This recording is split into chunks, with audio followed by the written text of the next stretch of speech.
Guys 3:25 বাজে আর এখন আমি খাবো আমার লাঞ্চ। বিকজ আমি সকাল থেকে কিছু খাইনি, ইন্টারমিডিয়েট ফাস্টিং ছিলাম, তো আমার প্রপোর্শনটা এরকম। এখানে ব্রকলি আছে, বিনস আছে, ক্যাপসিকাম আছে, ফুলকপি আছে, যেটাকে আমি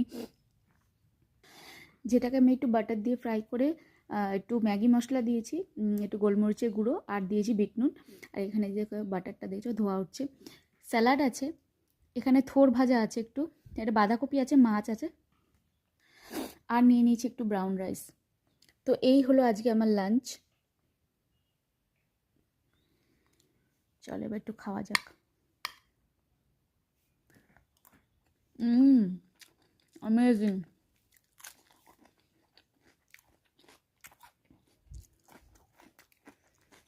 বাঁধাকপিটা